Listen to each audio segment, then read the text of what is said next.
There is a kind of person who figures things out alone. Not because they can't ask, but because, somewhere along the way, asking started feeling like something they couldn't quite afford. They carry things quietly. Large things sometimes. Things that visibly require 2 people or 10, or just one person willing to sit with them while they find their way through. And they carry these things anyway. Alone. Without announcing the weight or asking anyone to share it.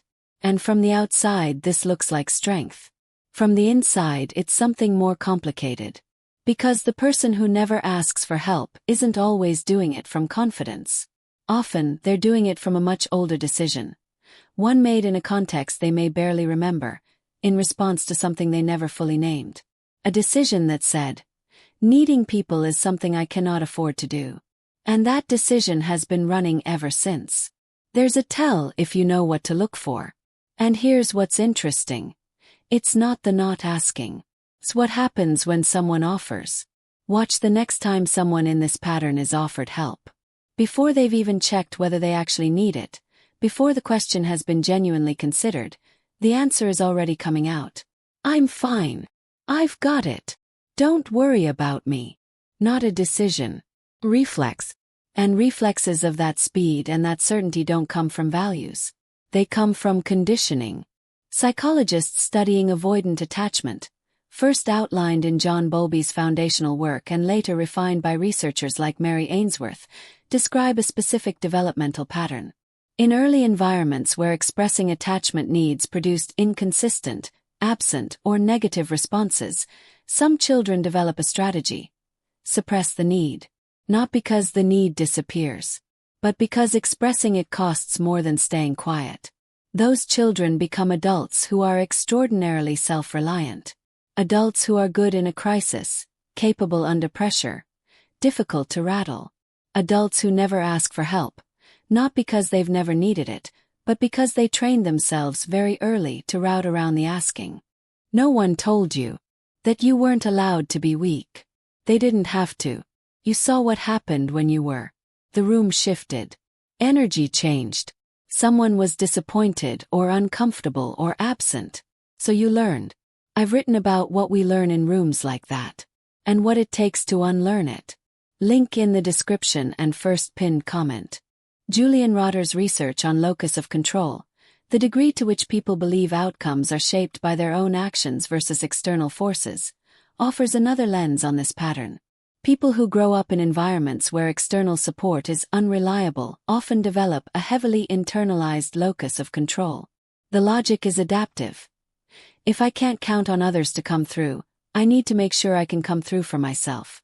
That internal orientation, built in response to real conditions, becomes the personality, becomes the identity, becomes something they're even proud of, until it doesn't bend. Because that's the cost of a locus of control that has never been tested at its limits. It works in ordinary circumstances. It quietly breaks in the ones that require more than one person. And the person who never asks for help often doesn't recognize the break when it comes. They just add more to what they're already carrying. They get better at carrying it. They push the limit further out. And they stay, in the process, profoundly, privately alone in a way that most of the people who love them never see coming. And here's what makes that aloneness particularly hard to interrupt. The self-sufficiency isn't experienced as a wall. It's experienced as competence. As an identity that has served them, often quite well, across many years and many circumstances. The person who never asks for help has often built a genuinely capable life. One that functions, that produces results, that gives them something real to be proud of. And so the cost is hidden inside something that looks like strength. The isolation is happening inside the success. The aloneness is happening surrounded by people who admire exactly the quality that is keeping them alone. Because admiring someone's self-sufficiency and reaching them are not the same thing.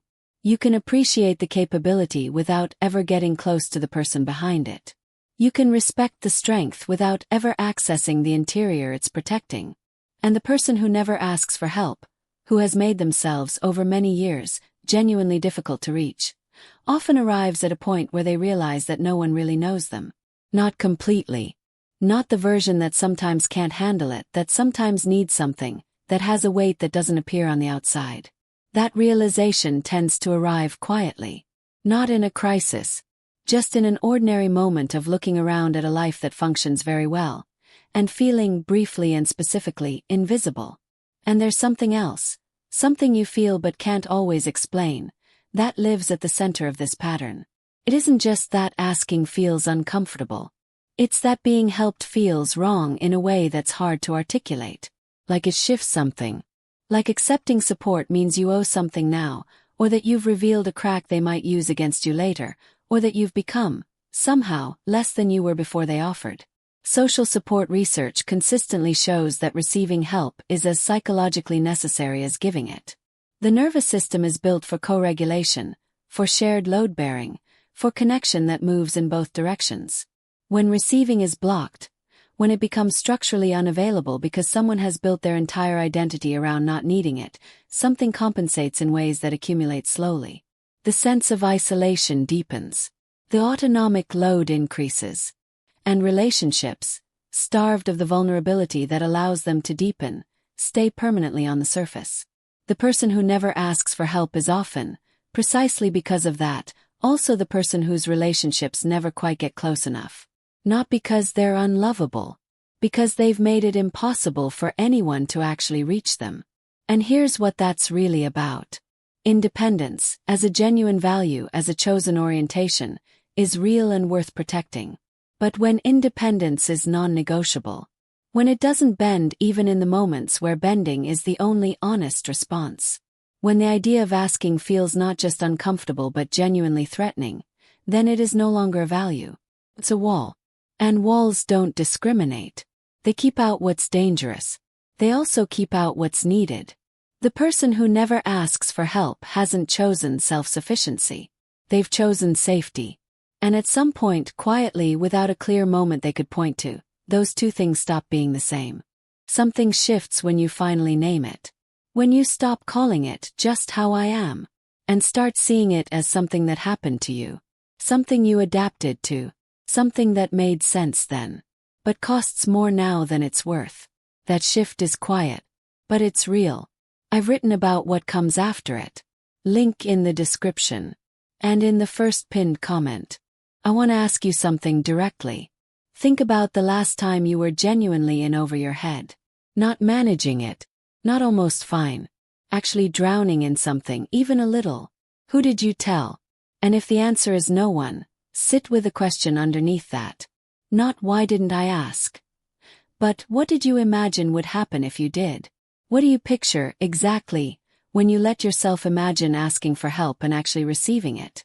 For many people in this pattern, the picture is surprisingly negative. Not warm. Not relieving. Uncomfortable. Exposing. Even faintly humiliating in a way that doesn't entirely make rational sense. That picture isn't about the present. It's a memory the body kept. Because the wall went up for a reason. In the context where it was built, it worked. It protected something real. And the version of you that built it wasn't wrong. They were responding to what was actually there. To the room that shifted. To the person who went quiet. To the energy that changed when you needed something. But you're not in that context anymore. And the people offering right now to help you, most of them are not the room where that response was written. The wall just doesn't know the difference. Learning to let someone in, not completely, not all at once, just enough, is not weakness. It's one of the hardest things a person who has spent years walled inside self-sufficiency can do. It requires overriding a reflex that has been running long enough to feel like a personality. It requires tolerating a discomfort that feels larger, in the moment, than it actually is. And the alternative is a version of life that is technically functional, and quietly starving. You've been strong for a very long time. Longer than most people know, and longer than anyone has thought to ask about. Maybe the next step isn't more of that. Maybe it's something smaller. Letting one person, just once, help you carry something that was never meant to be yours alone. If something in this video found you today, leave a comment. Tell me what you pictured when I asked what happens when you imagine asking for help. That answer is worth looking at. Subscribe if you haven't yet, because what comes next goes into something that runs even deeper than this. The pattern that forms when needing things doesn't just feel hard. Feels like a threat. That one changes everything.